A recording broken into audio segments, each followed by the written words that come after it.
Hello, Mark Crossfield here today, and we're going to talk a little bit about timing and what timing is, and a slightly different way of thinking about how to time your golf swing, time the different moving parts in your body to help you play some better shots, hit straighter shots, and get real control of your strike.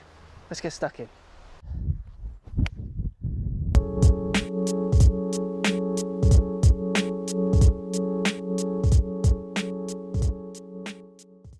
So timing, lots of videos on timing, lots of thoughts of counting 1, 2, 3 and all the rest of it. I'm going to talk about timing in a slightly different way, and hopefully this helps. It's not the easiest way of thinking about it, but if you can think about it this way, I think it'll make massive differences to the way you hit the ball and the way you coordinate to your shots, which will only result in better strikes. So timing, we're going to talk about how you move your hips, how you move your shoulders or your chest, and how you move your hands, all in relationship to each other.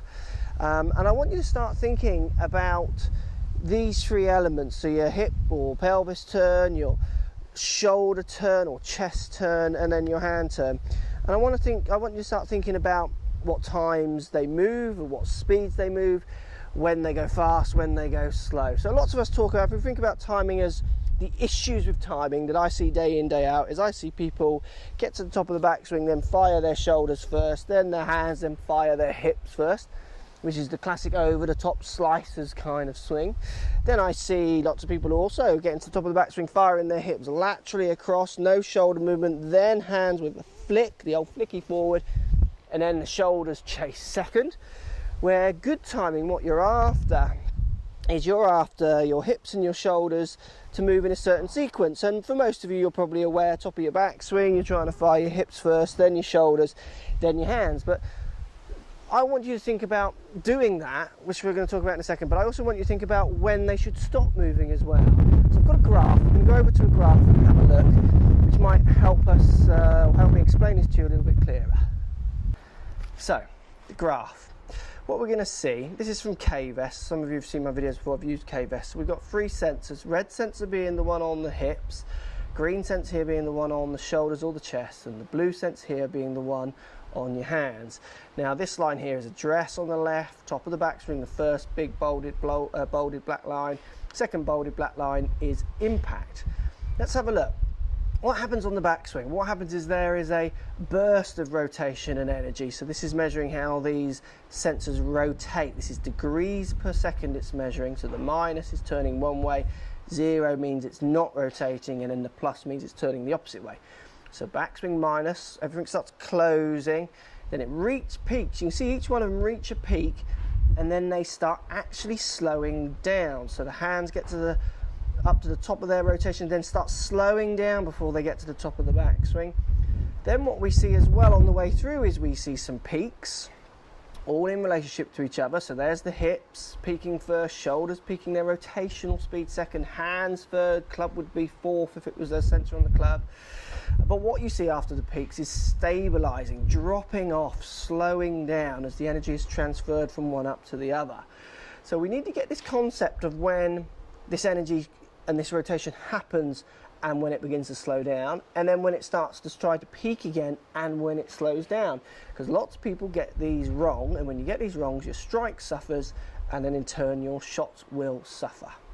So we can see the graph that from the graph that there are moments of twisting and slowing, moments of twisting and then slowing. And what I want you to start doing is trying to identify these moments of energy, so these faster actions of rotation, and then try and identify when they slow down as well. So what the graph was showing is you start stationary, nothing was moving, then everything started closing, going into the minus degrees second, so the hip sensor and the shoulder sensor started turning.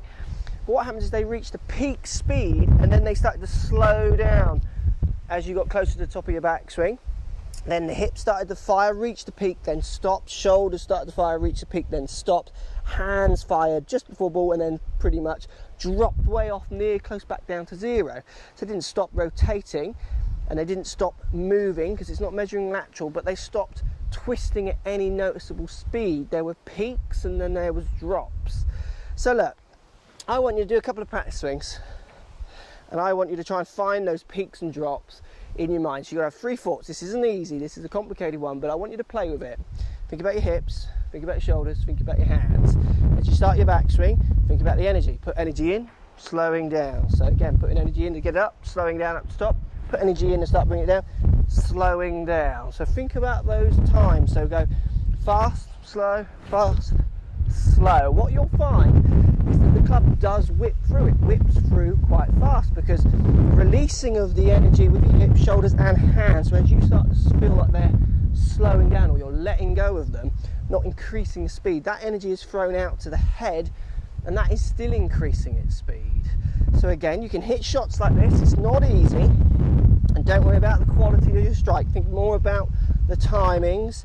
Energy slow, energy slow, and you get that classic, what you see on telly, that finish. Think about the finish, what the tour players look like when they finish. They put in that very relaxed, controlled, balanced finish, and the balance is all coming from the stability as they come in to hit the ball, where everything is actually slowing down, it's stopping, apart from the club, which is throwing all the energy in and then into the relaxed finish. Let's just try that again. So again, it's about trying to identify when you go fast, slow, slow. So energy stop, energy, feeling like you're stopping as you're getting into impact with your body. So you rotate it before you get to impact and then just switch it off, let the club come through, and that drags you into a finished position. Now if you want to identify that a little bit clearer, you can do this drill at home. This is a great drill to try and identify the movements. Just place the club up in front of you this way. So got a 6 iron here, just got my hand on the end of it. Take your hand, just place it down towards an imaginary ball in front of you. So again, feel the energy to get your hand from here up to the top. So turn, stop, then on the downswing, turn your hips, turn your shoulders, trying to keep the club away from an impact position, and then just let your hands go, let them just drop into impact. So again, fast, slow, fast, slow, drop. So the last movement of my hands is literally just releasing the pressure, the energy of it being held back as my hips and shoulders fire through. So that this isn't going to appeal to everyone, and it might be a little bit hard to practice. Great one to practice off the range, good one to practice on the range, but you might find you hit some funny strikes, because if you're someone who has got that sequence in a very different order, trying to change that order will feel very strange. But the important thing is you try and identify that order. You try and identify when the speed comes into the drop of the speed, and identify when your hips and shoulders are giving up, letting go, releasing. They've done their turn and they're throwing the energy out to the end product, which is the strikes. Let's do one more. I'm going to feel like energy in and slow, energy in and slow. So that was a little bit clean, that strike, but it's out there, and I definitely could feel that I was getting my hips to go first rather than my shoulders. I hope this helps. Post comments down below. Love to hear what you got to say on this one. It's slightly different. It's harder to practice, but a good one to practice off course. Definitely with the drill. Put the energy in and slow, put the energy in and slow, just to try and work out when things are peaking their rotational speed and releasing. So many golfers are trying to release energies at such funny times. So inefficient, the strikes are inefficient, the spins put on the ball are dangerous, and golf is harder. Let me know how you get on. Thanks for watching, and we'll see you in the next video.